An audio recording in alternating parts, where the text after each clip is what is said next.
right, this week in East Texas in Focus, we're joined by East Texas Congressman Nathaniel Moran for an update into what's happening at our nation's capital. Thanks so much for joining us, Representative Moran. We always appreciate it. Thanks, Nolan. Great to be here with you. Always great to have this conversation. Very important. Absolutely. So I want to start with the Iran conflict as that continues to press on. Congress has, of course, been debating the president's authority to continue that military action in Iran. You previously said if it becomes a long-term conflict, Congress needs to have a say. Do you think we're at that point right now? Well, I think President Trump is doing exactly what Congress would want him to do, and that is try to unwind as quickly as possible. We saw him try to reach a deal and had the MOU in place. It fell through because the Iranians would not adhere to the deal. That was not surprising, but what we're seeing is President Trump understanding what the American people want, what East Texans want, what Congress, frankly, wants, and that is we want an end to the conflict. We know that we need to end that conflict, but we want to do so through strength, and President Trump is doing that. So he's trying to unwind it.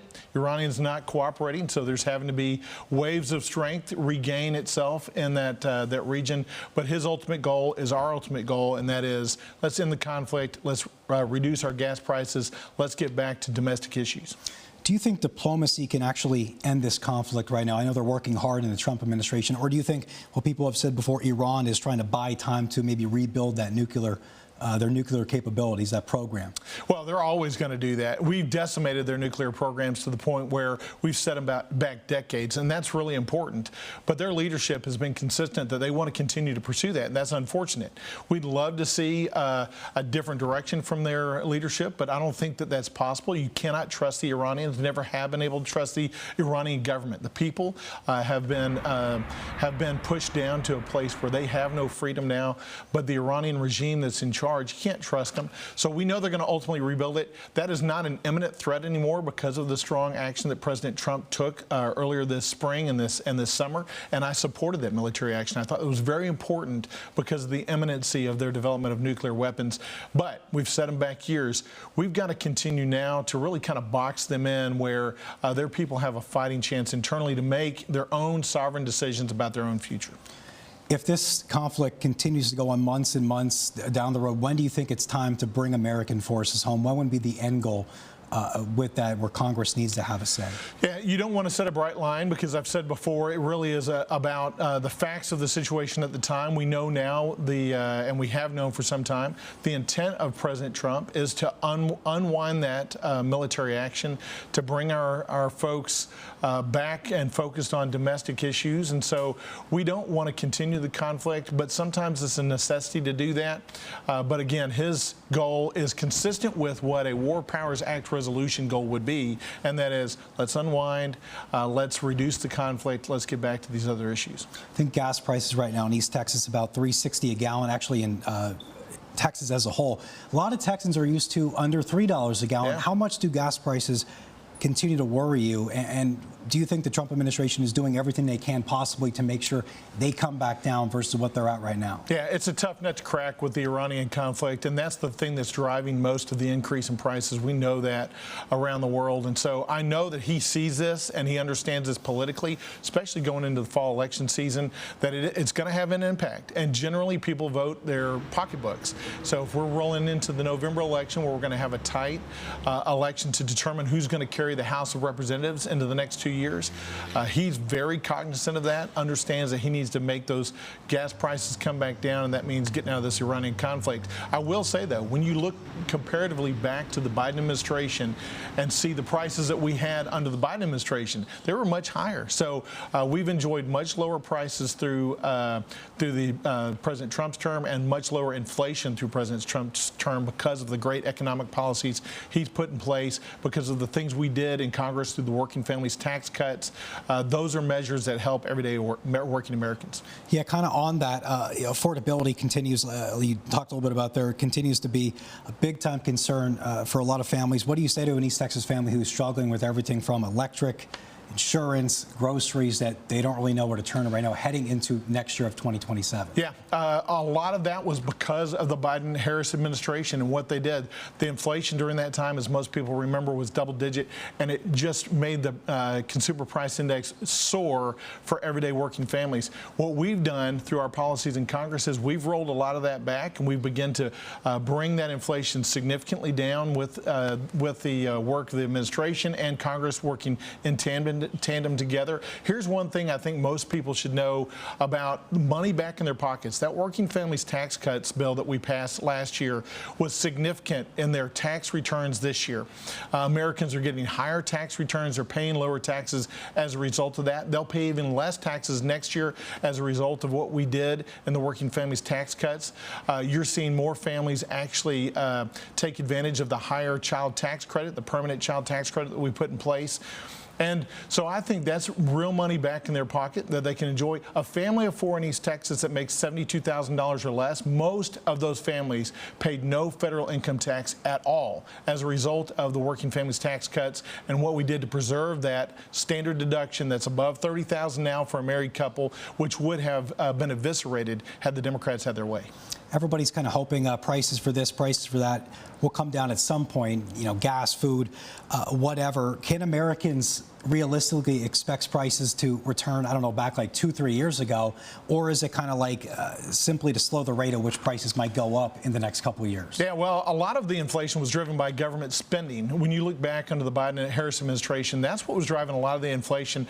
We've actually reduced spending in the last couple of years on the discretionary side. Those 12 budget appropriation bills that we pass every year, we have reduced the actual spending levels of those bills in totality. We're trying to get them down to pre-COVID era timeframe. That would be significant. Given inflation of the prices out there, reducing actually spending in the discretionary areas is significant for Congress. The mandatory provisions that are driving most of the spending in the federal government are the ones of most concern, and most of those really relate to health care. We're attacking those as well, trying to reduce health care prices for working families and trying to put money where it's needed and actually effective instead of supporting big insurance companies. We don't want to do that. We want to support the families that are actually getting health care provided to them. So that's the difference of our approach versus the Democratic approach.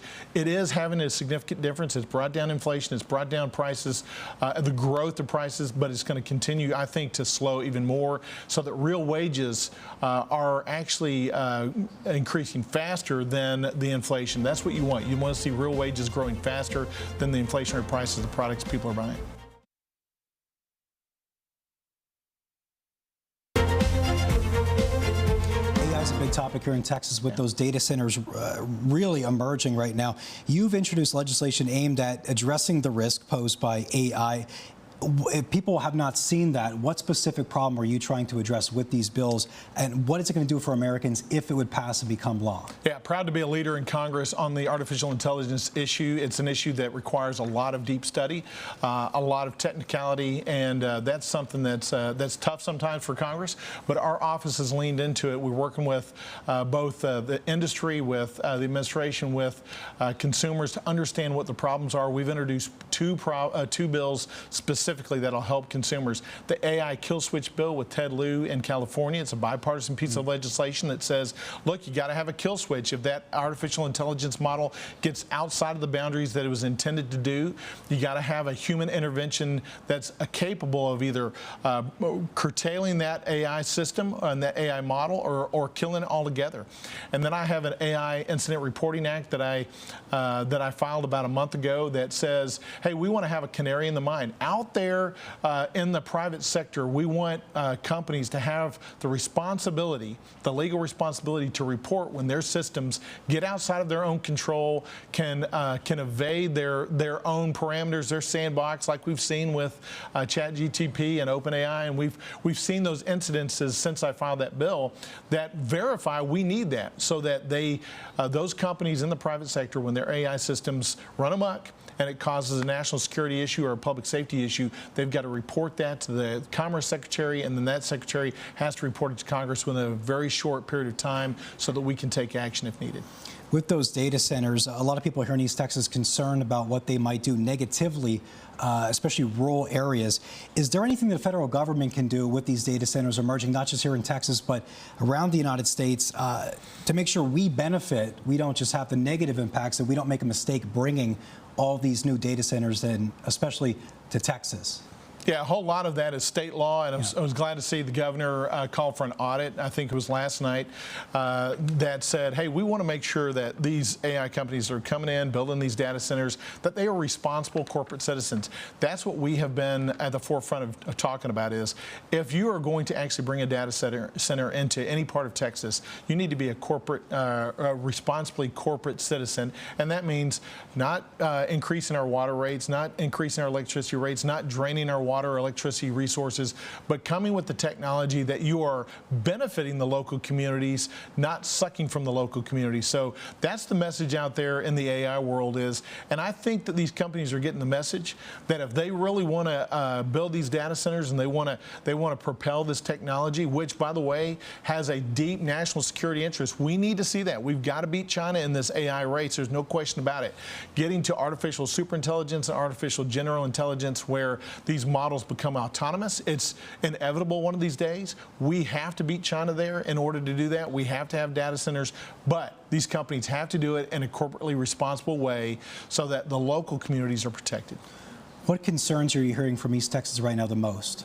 Yeah, I think you mentioned it earlier. It's affordability. That's the #1 issue. There's so many kids in particular now that when they come out of college, they don't see the hope of having home ownership. You know, back in the 50s and 60s, people worked hard to get a home, and that was kind of the standard is you're going to work hard, you're going to build your credit, you're going to save up money, and you're going to get a home. Now it seems like it's an unreachable goal for some of these young folks.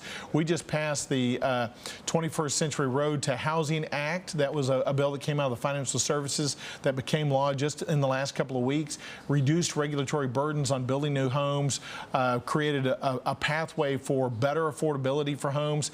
Kudos to French Hill, our chairman of Financial Services Committee, for pushing that bill and standing firm against some of our Senate counterparts who wanted to water it down and make it a less good bill.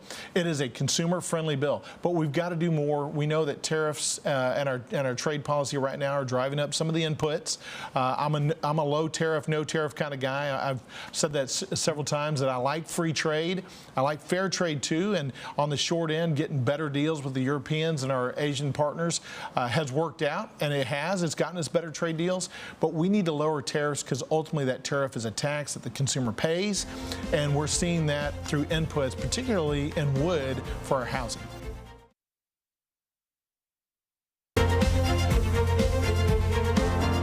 Every year we wait, it gets worse. In the Senate Finance Committee, lawmakers agree something needs to be done to save Social Security. Social Security is the most important commitment our country makes to seniors. It's math. We're going to hit this cliff.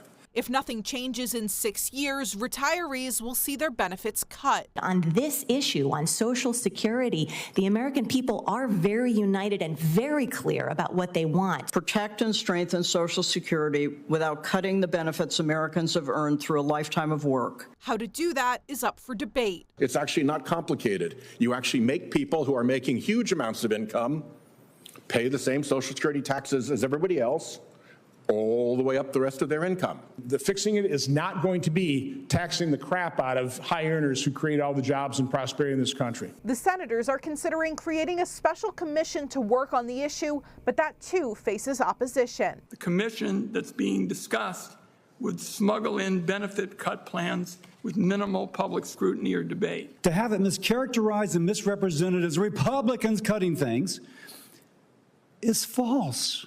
This is not about a solution. This is about a process to arrive at a solution. If you care about the United States and if you care about seniors, we should be voting for this bill today. Gabrielle Caracciolo, News Nation, Washington. I wanted to talk about Social Security. That's an incredibly important program to retirees across East Texas, but of course it's facing long-term financial challenges right now.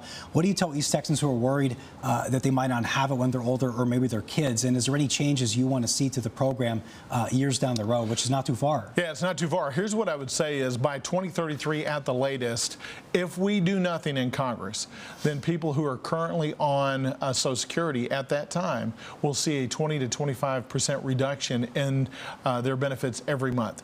That's not acceptable to me. So no action by Congress is actually action to hurt people on the program when we get to 2033. That's unacceptable. We need to preserve those benefits for those people that are on Social Security and for those that are imminently on Social Security, but we've got to look long term to make it mathematically viable for those that are coming up that are younger.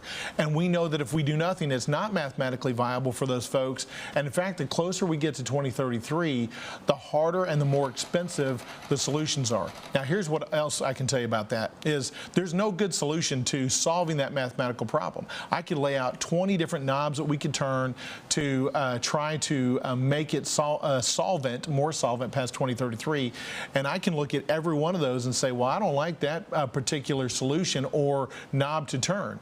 And it's true, there's no great solution out there, but what is even worse than any of those potential non-perfect solutions is doing nothing. And that is the problem, I think, in Congress right now, is we're not doing anything, and we need to be.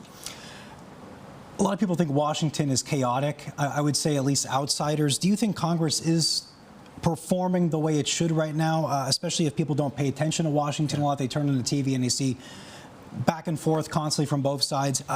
What maybe needs to change if you think it is not performing the way next year after the midterm? Yeah, well, there's a lot of good going on that goes that's under the radar. No question about that. A lot of bipartisan stuff that's going on under the radar. I have a Taxpayer Due Process Act bill and a Tax Court Improvement Act bill that got passed unanimously this year. That's a bipartisan bill that's now over the Senate. We hope that that passes. It's a taxpayer-friendly provisions that would help taxpayers in the tax court process. Those are things that are important to taxpayers as they're moving down the road. This AI bill that I mentioned to you, it's bipartisan. I think you're going to see some more of that.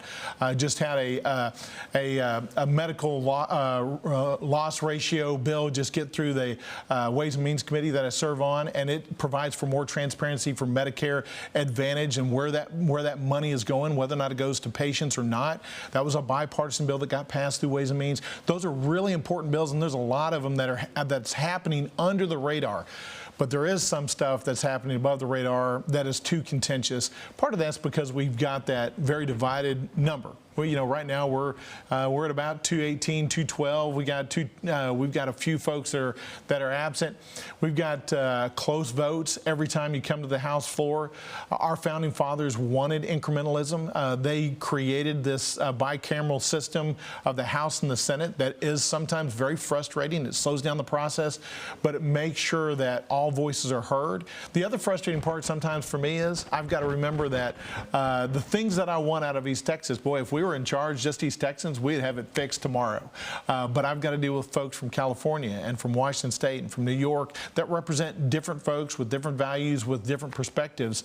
They are a reflection in the House of Representatives of the people that they represent. And sometimes coming together to find the sweet spot, the consensus area, is hard. But that's when relationships matter. That's what we focus on a lot. That's when actual prudence and reasonableness matter. And I think that's the way forward in Congress now and in the future, whether or not we have a bipartisan split, whether or not we are working within our conference, just a Republican conference. We still have the same divisions. It's still hard and tough to find a resolution, but you've got to be able to treat people with dignity and respect and find the common ground.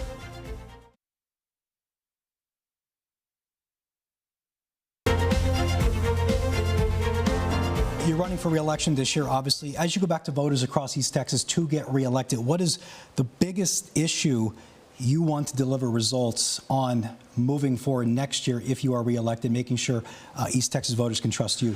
Yeah, I think what they hopefully have seen out of me in the past 4 years is, as I mentioned, reasonableness and prudence and objectivity, and making sure that I'm not emotionally driven, but driven by the facts, driven by the things that matter to them, doing things that impact their pocketbook in a positive way. We mentioned the Working Families Tax Cut. I've introduced the Wages Act this year, which is our prime tax piece of legislation, which is a workforce apprenticeship growth and education support bill. It's there to provide tax credits for businesses that are providing apprenticeships. We think apprenticeships are really important. Workforce is something we're leaning into because we know that matters to working families every day. Just in the last couple of weeks, we also introduced a SHIPS Act bill, which is a tax credit bill to help incentivize shipbuilding again, to get shipyards back where they need to in the United States. We forget that China has built more ships in the last year than we have built since World War II. That's just totally unacceptable. So we're actually dealing with very serious problems in Congress, and we're providing very serious solutions. The two AI bills I mentioned to you were tough bills that took a long time for us to work through and to actually get right.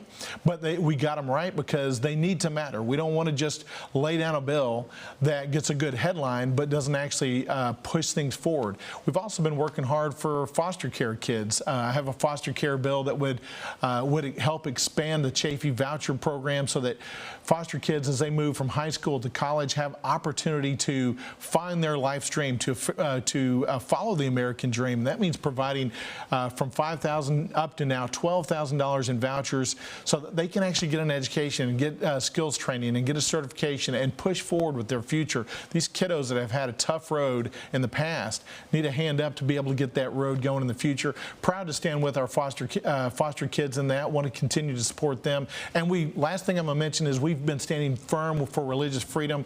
I just was the lead for 2 amicus briefs that are going to the Supreme Court that would stand for religious freedom and for freedom from government intrusion. And that's very important to me because I think the less federal government in our daily lives, the better. That's always been my goal, is more liberty, less federal government, less federal regulation, less taxation, more liberty for individuals, families, churches, our institutions of commerce. They can thrive if government will just get out of the way. What's going to define the midterms coming up in November, in your opinion? Yeah, I think it's a lot of it comes down to candidates, honestly. I know I talked about economics and the back pocket, and that is true. But when you reduce the House of Representatives down to what is actually going to determine the balance of the state of the House of Representatives, it's about 18 races nationwide. It was 30 earlier this year, and really through redistricting and some other things, we're down to about 18 races that matter. And it matters what kind of candidate the Republican and the Democrat put up in those 18 races.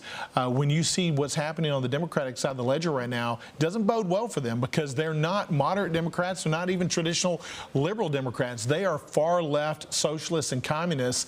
And I think when people go to the polls in November, they're going to look at a really well-stated Republican, a well-founded Republican, and they're going to see a communist socialist on the other side, or somebody that has to adhere to that policy or move to that policy to stay in the Democratic Party, and they're going to reject that. And as a result, the House is going to stay Republican. Finally, Congressman Moran, what do you make, of course, of the U.S. Senate race here in Texas? A lot of money is going to be spent on that race. James Tallarico, Attorney General of Texas, Ken Paxton. What do you make of where things stand right now? And are you worried? Would you say Republicans are worried about maybe Ken Paxton's past? Do you think that might come back to hurt him a little bit in this race? Some polls do have James Tallarico leading. Yeah, I've talked about this in the past. I've spoken out quite ardently about this race during the primary season. I'll say we should be absolutely watching this race and working hard. We now are down to 2 candidates, and that's what the primaries are for. But when you look at James Tallarico and you look at Ken Paxton and you look at the policies that each will promote in the Senate, there's no way Texans should elect James Tallarico because his policies do not align with those policies that are important to the people of the state of Texas. As a result, we've got to work hard, we've got to stay attentive, and we've got to raise some money. Okay. Congressman Moran, thanks so much. Thanks so much. Appreciate it. For joining us. Appreciate it.